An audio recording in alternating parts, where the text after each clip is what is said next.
Assalamualaikum warahmatullahi wabarakatuh. Selamat siang, kembali lagi di podcast perdana yaitu responsif adaptif. Dan di episode pertama ini sangat spesial buat kita semuanya karena hadir di samping saya ada bapak-bapak dari Kepala Dinas Pertanian, Bapak Ilham. Kemudian ada Pak Sekdis, ada Pak Kepsek SPMA, Pak Kabid juga. Selamat datang Pak di Kabupaten Guru. Selamat datang. Selamat datang. Bagaimana Pak tadi penerbangannya aman? Aman, alhamdulillah lancar, cuacanya bagus. Alhamdulillah Pak. Kita landing sempurna. Oke, selamat datang di Kabupaten Guru Pak. Terima kasih.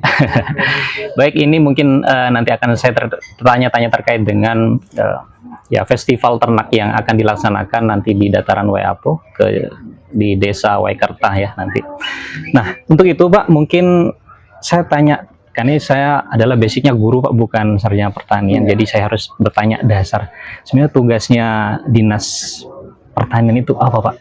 Iya. Baik, terima kasih sudah diundang di podcast. Ini miliknya Cabang Dinas Pendidikan. Yang pertama saya apresiasi ke Kepala Cabang Dinas Pendidikan Kabupaten Guru, Pak Rahman Ali, yang sudah menggagas di sela-sela kesibukan kita yang baru tiba hari ini bisa kita berbincang-bincang, terutama untuk sedikit berbagi berkaitan dengan pertanian terutama. Dan hari ini saya didampingi rekan-rekan dari provinsi juga, ada sekretaris dinas, ada kepala bidang peternakan dan kepala SMK pertanian. Kalau kita berbicara tentang pertanian tentunya, maka kita akan berbicara tentang bagaimana tugas dan fungsi kita untuk memproduksi dan menyiapkan pangan terutama bagi kebutuhan masyarakat. Dan kalau kita lihat saat ini pemerintah, terutama pemerintah pusat melalui Pak Prabowo dengan Astacita, dan salah satu Astacita yang kita kenal lebih fokus pada menciptakan swasembada pangan. Itu kemudian menjadikan saat ini di mana-mana orang berbicara tentang pertanian, orang berbicara tentang swasembada pangan. Jadi boleh dibilang pertanian saat ini menjadi idola yang selalu dibicarakan dan semua orang kemudian mengambil bagian turut serta. Apakah itu institusi TNI, Polri, Kejaksaan, bahkan semua sampai dari pusat sampai ke tingkat daerah. Karena begitu pentingnya pertanian. Bahkan kalau kita lihat lebih jauh, pertanian itu bukan hanya tugas kita untuk mencukupi penduduk untuk bisa mengkonsumsi kebutuhan pangan, tetapi yang lebih jauh itu adalah sebagai sebuah identitas kedaulatan negara. Ya. Karena sebuah negara yang kuat atau sebuah daerah yang mandiri kalau kita mampu memproduksi atau menyiapkan kebutuhan pangan atau pertanian bagi kebutuhan masyarakat. Itu sebetulnya esensi yang paling penting. Nah, lebih jauh lagi, pemerintah terutama dalam semua sektor, termasuk di pendidikan yang saat ini juga kita banyak turut serta memberikan edukasi, terutama pada lembaga-lembaga pendidikan, dan semua mengambil bagian penting berbicara tentang pertanian. Baik, ini sangat menarik sekali ini, sepertinya perlu digali lebih dalam terkait dengan dunia pertanian begitu Pak ya. Nah, yang kita mau bahas lebih dalam adalah terkait dengan festival ternak yang nanti akan dilaksanakan di dataran Weapo, di Desa Waikerta Pak. Nanti ada ya pemuda-pemuda yang bergerak di sana. Salah satu teman saya ada yang menggerakkan juga di sana. Saya lihat kemarin postingan terkait dengan sapi, kalau tidak salah Pak, peternakan di sapi. Boleh sedikit ceritakan Pak, apa sih sebenarnya prioritas utama dari atau program utama dari Dinas Pertanian Provinsi Maluku begitu Pak ya? Iya. Kita di Dinas Pertanian sendiri dengan menerjemahkan baik itu cita-cita Presiden dari Kementerian Pertanian, kemudian ke Dinas Pertanian Provinsi, dan juga sabta cita Pak Gubernur dan Wakil Gubernur Maluku. Dan salah satu itu adalah mengelola sumber daya alam secara berkelanjutan dan meningkatkan perekonomian masyarakat. Dan di pertanian itu sendiri kita bergerak pada beberapa subsektor. Ada subsektor peternakan, kita bicara tentang ternak, kemudian ada subsektor hortikultura, kita bicara tentang buah dan sayur, Siap. kemudian ada tanaman pangan, dan ada juga subsektor perkebunan, dan semua itu akan didukung oleh sumber daya manusia, terutama penyuluhan.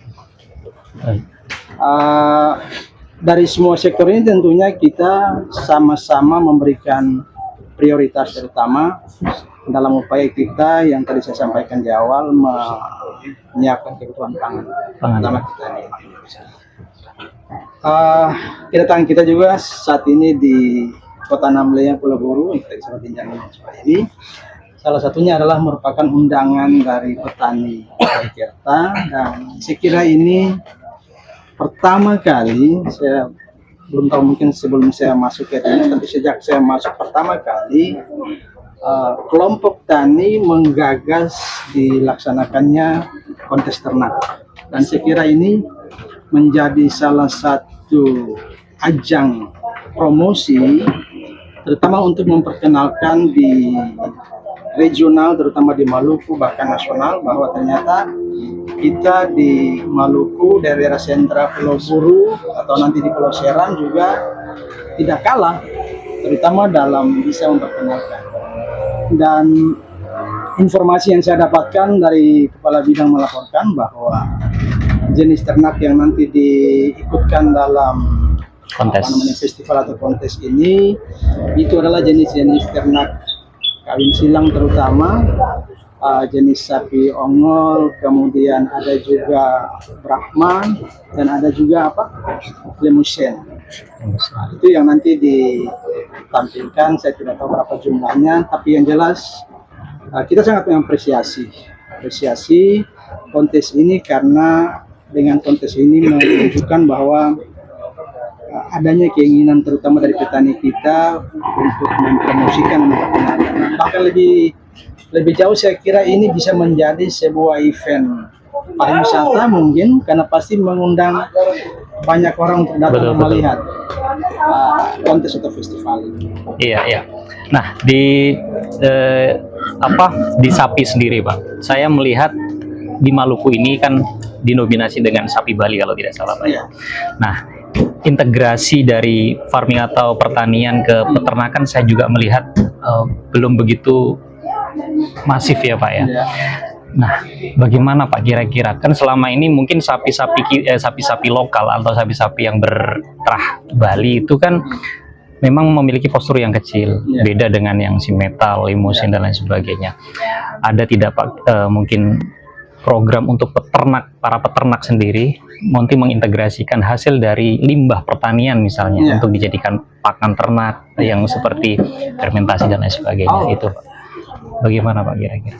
Kalau kita lihat di Buru terutama, saya lihat petani peternaknya sudah cukup maju. Boleh saya bilang petani-petani kita atau peternak kita di sini sudah mulai bisa bertransformasi, terutama bisa menerapkan sistem pertanian modern. Bahkan mereka sudah berhasil melakukan integrasi antara pertanian pangan, padi, dengan peternakan. Nah, model integrasinya itu adalah jadi limbah atau kotoran sapi itu bisa menjadi pupuk, atau urinnya itu bisa menjadi biourin, dan itu sudah diterapkan, dicoba dan berhasil meningkatkan produksi, terutama padi yang ada di Buru. Dan juga dengan demikian sebaliknya juga hasil limbah dari padi berupa sekam juga bisa bisa dijadikan sebagai pakan. Jadi proses timbal balik integrasi yang saya sendiri juga sudah saksikan di salah satu peternak Pak Mustafa, saya kira sudah cukup maju, dan beberapa kali bahkan saya pernah meminta diliput oleh TV nasional, karena Bank Indonesia juga pernah saya ajak ke sana untuk melihat bahwa modelnya sudah ada. Nah, akan tetapi kita dalam jangka panjang akan mencoba untuk mereplikasi, mentransformasi praktik-praktik ini ke petani dan bahkan daerah yang lain. Siap, siap, siap. Nah, kita juga pernah mencoba melakukan integrasi sapi, terutama sapi lokal, sapi Bali kita dengan perkebunan sagu misalnya, kita coba di Pulau Seram. Model-model integrasi ini sebetulnya kita harapkan bisa memberikan keuntungan ganda dan paling tidak bisa menghasilkan, terutama memanfaatkan limbah yang dihasilkan dari masing-masing, apakah itu tanaman pangan atau ternak, dan itu saling bersinergi dan saling mengikuti. Saya kira sudah banyak mempraktekkan itu untuk integrasi kita. Baik, terima kasih, sangat jelas sekali nih, wawasan baru buat saya, guru IPAS ya. Nah, kebetulan karena sudah hadir juga kepala SMK Pertanian ya, Pak Ahmad. Mungkin saya ingin bertanya sedikit, Pak. Ya, boleh. Terkait dengan di sekolahnya Bapak, mungkin program-program apa yang mungkin sudah dijalankan di sekolah terkait dihubungkan dengan pertanian begini, Pak, yang sudah dia realisasikan di sekolah, Pak. Izin, Pak. Maaf. Ya, baik, terima kasih. Salah satu program prioritas yang kita jalankan itu, yakni program Gerakan Sekolah Menanam, yakni GSM. Karena ini juga kan merupakan program prioritas dari Dinas Pertanian. Bukan saja program GSM, tapi juga ada program ASN Menanam. Jadi salah satunya itu ya kita mendukung program GSM ini, Gerakan Sekolah Menanam ini, karena tepatnya pada tanggal 2 Mei baru-baru itu dicanangkan oleh Pak Gubernur. Itu lokasinya di kita punya sekolah, SMK Pertanian Pembangunan. Di mana ya di situ ya kita lakukan penanaman cabai, ya, penanaman cabai untuk menopang inflasi yang ada di Provinsi Maluku. Kemudian ya memang dalam perjalanan ya program GSM ini ya pada saat bulan Juni itu ada mengalami gangguan. Pohon-pohon cabai itu yang memang ada mengalami gangguan karena curah hujannya itu kan tinggi. Terpaksa ya kita atas arahan Pak Kadis ya kita menyulam lagi, kita ganti semua. Akhirnya ya kita ganti tanaman cabai, lalu kita buat naungan untuk melindungi pohon-pohon cabai yang ada, karena itu bagaimanapun itu merupakan buah tangan dari Pak Gubernur. Makanya kan kita harus jaga itu. Ya alhamdulillah sampai tadi ini ya pohon cabai itu ya bertumbuh dengan sempurna, ya segar, dan hari ini juga dari tim penilaian. Tim penilai itu ya mereka dari kemarin dulu, dan hari ini kita punya giliran untuk menilai, datang menilai. Salah satu tim penilai itu ya Pak As2 ya. Ya Pak Kadisa, Pak As2. Kemudian PKK, Dinas Pendidikan. Nanti itu tinggal kita mendengar hasilnya aja. Barangkali seperti luar biasa Pak ya. Jadi fokus utama di tanaman hortikultura Pak ya, masih di hortikultura, atau ada tanaman lain yang ada tanaman perkebunan? Contohnya seperti apa Pak itu? Seperti ya pohon karet dengan pala, kemudian kelapa, itu ada semua di sana. Peternakan juga ada. Karena di sana kan kita punya 5 jurusan, 5 kompetensi keahlian. Apa saja itu Pak? Ya, yang pertama itu ya kompetensi keahlian ternak ruminansia, ternak unggas, kemudian tanaman pangan hortikultura, perkebunan, sama TPHP, teknik pengolahan hasil pertanian. Baik. Luar biasa Pak. Tetap semangat Pak. Ya. Kemudian untuk siapa ya? Oke, ya siap. Saya kemarin baca Pak di Detik News terkait dengan salah satu menteri yang 10 besar. Iya. Salah satunya Bapak Amran, Menteri Pertanian. Nah, ini saya juga melihat gerakan beliau sangat bagus sekali terkait dengan program presiden yaitu swasembada pangan. Dan sebenarnya apa sih Pak peran dinas di sini untuk menjadi kepanjangan tangan istilahnya dari kementerian begitu Pak? Ya, jadi kita juga diberikan mandat di provinsi, terutama saya diberikan mandat untuk turut serta dalam mensukseskan swasembada pangan nasional. Dan tahun ini kita melalui program luas tambah tanam ditargetkan luas tambah tanam untuk padi sawah itu kurang lebih 26.000 hektar. Dan kemarin berdasarkan hasil kerangka sampel alia rilis BPS tahun 2025 ada peningkatan produksi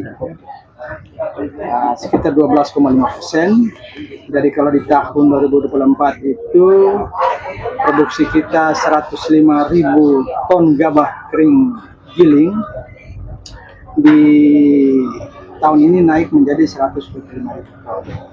Kita konversi ke beras hampir mencapai 50.000 ton. Jadi ada peningkatan produksi sampai dengan Desember. Luar biasa. Nah, selain itu juga kita ada dalam program mendukung swasembada pangan, terutama jagung.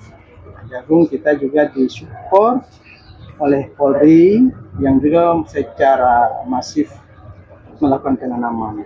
Jadi sebagai perpanjangan tangan ataupun di daerah, terutama atas arahan Pak Gubernur, kita di daerah juga turut serta dalam mendukung program nasional, terutama dalam mendukung swasembada. Nah, tahun depan bahkan sudah mulai bergeser, sekarang swasembada pangannya sudah selesai, kita ada surplus nasional 4 juta ton, dan tahun depan, mulai akhir tahun ini, kita mulai masuk pada swasembada gula. Dan kabar baiknya, di Indonesia itu ada 5 wilayah yang nanti dijadikan hilirisasi gula, dan salah satunya ada di Maluku, di Pulau Buru. Jadi Kabupaten Buru ini dipilih dari 5 provinsi dan 1 kabupaten di Maluku sebagai salah satu proyek strategis, terutama untuk industri gula. Jadi pemerintah Kabupaten Buru telah menyiapkan ada kurang lebih 17.000 hektar yang nanti akan dijadikan sebagai perkebunan tebu, yang pada tahap awal ini dari BUMN terutama akan melakukan uji adaptasi lapangan, dan direncanakan investasi akan dimulai di akhir tahun ini. Baik, luar biasa. Mungkin kendala Pak ya, terakhir ini, terakhir Pak, kendala di Maluku ini kan kepulauan Pak ya. Artinya proses transportasi pupuk dan lain sebagainya ini menjadi hal yang harus dipikirkan juga Pak, begitu Pak ya. Selama ini mungkin ada tidak Pak kendala-kendala terkait dengan pupuk, kemudian bibit dan lain sebagainya, terkait dengan transportasi di jalur laut? Ya, memang salah satu konsekuensi dari karakteristik wilayah Maluku sebagai pulau-pulau kecil tidak bisa kita hindari, itu adalah transportasi dan logistik itu menjadi kunci keberhasilan. Dan itu juga menentukan tingkat kemahalan secara ekonomi. Betul. Karena salah satu ciri terutama pertanian di pulau-pulau kecil, terutama kalau kita lihat dari sisi kapasitas produksi, hampir sebagian besar itu tidak memenuhi secara skala ekonomi. Maka kita kemudian menggagas model klaster, jadi digabung menjadi satu kawasan, kemudian digabungkan untuk berproduksi.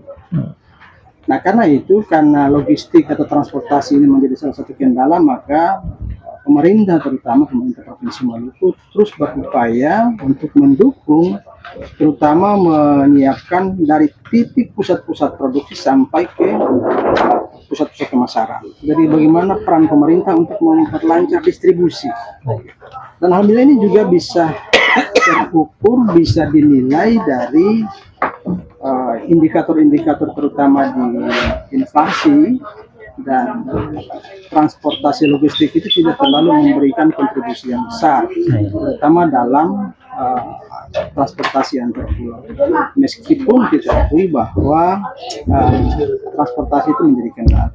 Nah, karena itu kita berharap di peningkatan daya saing, kemudian hilirisasi di pulau-pulau kecil yang produksinya cukup banyak bisa diolah di situ, kemudian bisa di antar pulau. Itu sebetulnya visi kita jangka panjang. Baik, siap. Terima kasih banyak Pak atas Baik. pencerahannya, Bapak. Terima kasih, sama-sama. Siap. Ya. Mungkin di penutup saya ucapkan responsif, nanti Bapak bilang adaptif sama-sama Pak ya sebagai penutup. Ya. Baik, pemirsa, demikian podcast kita hari ini. Sangat berkesan buat saya.